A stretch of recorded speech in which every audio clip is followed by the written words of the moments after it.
12ቱ ኮከቦች በ3 ዘርፎች እየተለዩ በሁለትዮሽ በሶስትዮሽና በአራትዮሽ ይመደባሉ። የዛሬው ቪዲዮአችን ዓላማ ይህንን መመልከት ነው። አሁን ወደ ቪዲዮ እናመራለን። 12ቱ ኮከቦች ኔጌቲቭ እና ፖዚቲቭ ወይም አንስታይና ተባዕታይ ተብለው በሁለት ይከፈላሉ። ተባዕታይ ኮከቦች ቀድሞ ተናጋሪዎችና አቀባዮች ሲሆኑ አንስታይ ኮከቦች ደግሞ አድማጮች፣ ዝምተኛና ተቀባዮች ናቸው። እዚህ ላይ ግን ጥንቃቄ ልናደርግ የሚገባን ተባዕታይ ኮከብ ያላት ሴት ወንዳ ወንድ ነች ማለት አይደለም። አንስታይ ኮከብ ያለው ወንድም ሴታ ሴት ነው ማለት አይደለም።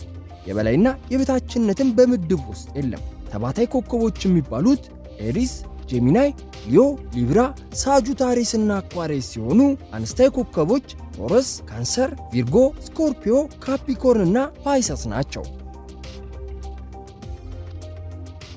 12ቱ ኮከቦች በአራት የእሳት፣ የመሬት፣ የንፋስና የውሃ ምድብ ሲከፈሉ 3 ሆነው ይጣመራሉ። በዚህም በዛ ያለ የጋራ ባህሪዎቻቸውን እንማራለን። በጋብቻ ጥምረት ግርድፍ የሆነ አሰራርን የሚከተሉ የጥንቱ የአስትሮሎጂ ባለሙያዎች ባልና ሚስት ሁለቱም ወይ የእሳት፣ የመሬት፣ የንፋስ ወይም የውሃ ኮከብ ቢኖራቸው ጥሩ ነው ብለው ይመክራሉ።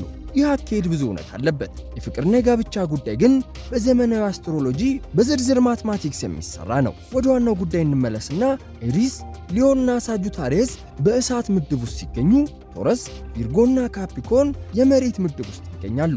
ጄሚናይ፣ ሊብራና አኳሪየስ የንፋስ፣ ካንሰር፣ ስኮርፒዮና ፓይሰስ የውሃ ምድብ ውስጥ ይገኛሉ።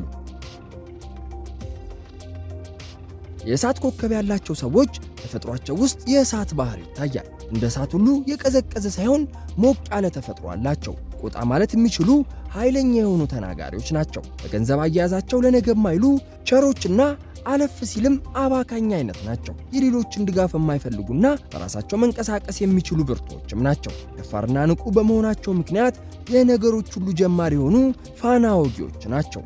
ለሕይወት ያላቸው አመለካከት ብሩህ የሆነና በተስፋ የተሞሉ ሲሆን በጣም ጉጉ የሆኑ ፍጥሮች ናቸው። ፍንድቅድቅ ያለው ባህሪያቸው ፎልፏላና ከሁሉም ተግባቢ ያደርጋቸዋል። ፍጥነታቸው በብልሃትና በችኮላ የተሞላ ነው። ዝቅና ቅዝቅዝ ለሚሉ ሰዎች ትዕግስት የላቸውም። ችኩልነታቸው አሁን ተጣልተው ወዲያው ይቅር የሚሉ ያደርጋቸዋል። ብሩህ አእምሯቸው ለብዙ ሥራ ሁለገብ እንዲሆኑ ይረዳቸዋል። የእሳት ባህሪያቸው ዙሪያቸው ሁሉ የሚሞቁ ፍጥሮች እንዲሆኑ ያደርጋቸዋል። በዚህ እንደ እሳት በሚንቀለቀል ተፈጥሯቸው ሌሎችን ወደ ድርጊት በቀላሉ ማነሳሳት የሚችሉ ቆስቋሶች አድርገዋቸዋል። ኤሪስ፣ ሊዮም ሆነ ሳጁታሪየስ ኮከብ ያላቸው ሁሉ ጀብደኞችና አስተማማኝ ጉልበት ያላቸው ኃይለኛ ሰዎች ናቸው። ብልህና አዋቂዎች ስለሆኑ በፈጠራ ሥራ የተሳካላቸው ይሆናሉ።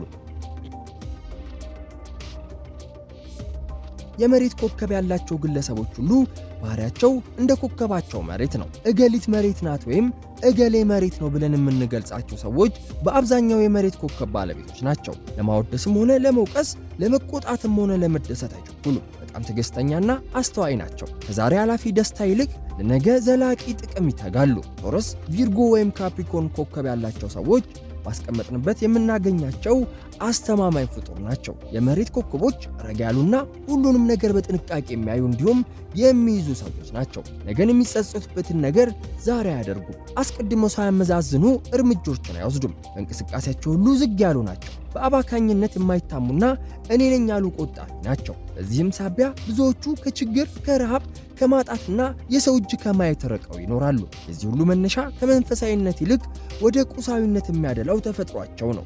የመሬት ኮከቦች በኑሯቸው ውጤት ተኮር አይነቶች ሲሆኑ ምናልባት ከደማቸው የተዋሃደ የሚመስለው አባባል ለወሬ የለውም ፍሬ የሚሰኘው ብሂል ሳይሆን አይቀርም። የንፋስ ኮከብ ያላቸው ግለሰቦች ንፋስ እንደሆነው ኮከባቸው ሁሉ ባህሪያቸውም ንፋስ ነው። እንደ ፉዬ ገላ ሁሉ የሚጨበጡ አይደሉም። በሰሜን ሲሏቸው በደቡብ፣ በምስራቅ ሲሏቸው ደግሞ በምዕራብ አቅጣጫ ሆነው የሚገኙ ናቸው። ኮከባቸው ተንቀሳቃሽ ነው። የቤተሰቦችም አይደሉም። ውጭውን ያስወድዳቸዋል። አርፎ አይቀመጡም። ቁንጥንጥ ናቸው። ኮከባቸው ተንቀሳቃሽ፣ አንቀሳቃሽና አዘዋሪ ነው። የጄሚናይ የሊብራም ሆነ የአኳሪየስ ኮከብ ያላቸው ሁሉ አፍ የማያስከድኑ ተጫዋቾችና አንደበተ ርቱዕ ተናጋሪዎች ናቸው። ተፈጥሯቸው ጋግርታ መናዘቅ አይደለም፣ አንጎላቸው ክፍት ነው። ሐሳብን እንደ ፋብሪካ ማምረት ስለሚቻላቸው ጥሩ የሐሳብና የእቅድ አውጪዎች ናቸው። ተጨባጭ ውጤት ላይ ሲመጣ ግን ደከም ይላሉ። በልባቸው ሳይሆን በአእምሯቸው የሚያስቡ ደረቆች ናቸው። ከስሜታዊነት በበለጠ ምክንያታዊነት ይገዛቸዋል። ስሜታቸው ስስ የሆነን ወይም በጣም ጠንቃቃ የሆኑ ሰዎችን አይቀርቡም። ከማንኛውም አይነት ሰው ጋር በቀላሉና በፍጥነት መግባባት ይችላሉ። ወሬና ክርክር፣ ማማትና ጭቅጭቅ የሚወዱ አይነቶች ናቸው።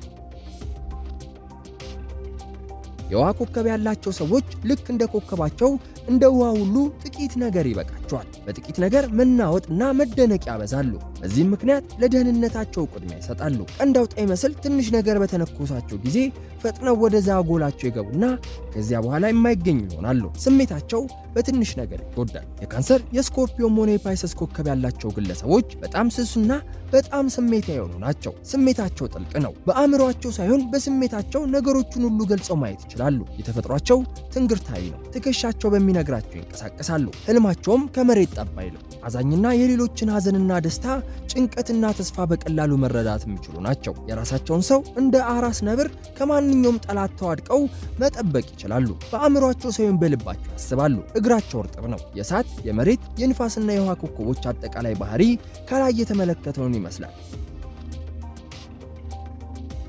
ቀደምት የአስትሮሎጂ ጠበብቶች በ12ቱ ኮከቦች መካከል ሌላም ተመሳስሎ አስተውለው ነበር። በዚህም መሰረት ኮከቦቹ በየምድቡ አራት አድርገው በሶስት ክፍሎች አስቀምጧቸዋል። ክፍፍሉ ከአራት ወቅቶች መከፋፈል ጋርም የተጣመረ ነው። ኤሪስ የጸደይን፣ ካንሰር የክረምትን፣ ሊብራ የመጸውን፣ ካፕሪኮርን የበጋን ጅማሮ ያበስራሉ። ከኤሪስ ቀጥሎ ያለው ቶረስ፣ ከካንሰር ቀጥሎ ያለው ሊዮ፣ ከሊብራ ቀጥሎ ያለው ስኮርፒዮ፣ ከካፕሪኮርን ቀጥሎ ያለው አኳሪየስ ደግሞ እንደ ቅደም ተከተላቸው የጸደይ፣ የክረምት፣ የመጸውና የበጋ ወቅት ቆይታን ያመለክታሉ። ከቶረስ የሚቀጥለው ጄሚናይ እንደ ክረምት፣ ከሊዮ የሚቀጥለው ቪርጎ ወደ መጸው፣ ከስኮርፒዮ የሚቀጥለው ሳጁታሪየስ ወደ በጋ፣ ከአኳሪየስ የሚቀጥለው ፓይሰስ ደግሞ ወደ ጸደይ ወቅት ሽግግርን ያሳያሉ። የኮከቦቹን ባህሪ በዚህ ላይ መሰረትና ሶስት አይነት ምድቦችን እናገኛለን። ሶስቱ ምድቦች መሪ፣ ቋሚና ዘዋሪ በመባል ተሰይመዋል። መሪ የሚባሉ ኮከቦች ኤሪስ፣ ካንሰር፣ ሊብራና ካፕሪኮርን ናቸው። የእነዚህ ኮከብ ባለቤት የሆኑ ሰዎች የነገሮች ሁሉ ጀማሪዎች ወይም ወጣኞች ናቸው። ፊት አውራሪዎች ብንላቸውም ያስኬዳል። የሐሳብና ድርጊት መሪዎች ናቸው። ከበታች ሰራተኝነት ይልቅ የበላይ ኃላፊነት ይሰማቸዋል። እነሱ ትልሙን ሲያወጡ ዋናውን እርሻ ግን ቋሚ ኮከቦች ያከናውኑታል። ምርቱን ማስተዋወቅና መሸጥ ደግሞ የዘዋሪ ኮከቦች ድርሻ ይሆናል። ቋሚ የሚባሉት ኮከቦች ቶረስ፣ ሊዮ፣ ስኮርፒዮና አኳሪየስ ናቸው። እነዚህ የተወጠነና የተጀመረን ሥራ በትዕግስትና በችክታ ከዳር የሚያደርሱ ናቸው። የአንድ ድርጅት ወይም የአንድ ማህበረሰብ የጀርባ አጥንት ናቸው። ፊት አውራሪዎቹ ገዥ ኮከቦች ጦርነቱን ቢጀምሩም ዋናውን ውጊያ የሚያካሂዱት ቋሚ ኮከቦች የሆኑት ዋናዎቹ ወታደሮች ናቸው። በሌላ በኩልም ቋሚዎቹ ኮከቦች የኋላ ደጀን የሚሆኑ ደጃዝማቾች ናቸው። ቋሚ ኮከቦች እንደ ስማቸው ከተተከሉበት በቀላሉ የማይንቀሳቀሱ፣ የጀመሩትን እስኪጨርሱ ደከመኝና ሰለቸኝ የማይሉ ፍጥሮች ናቸው። በባህሪያቸውም ሐሳባቸውን በቀላሉ የማይለውጡ ግትሮች ናቸው። ዋና ተግባራቸውን መምራት ሳይሆን ማደራጀት ነው።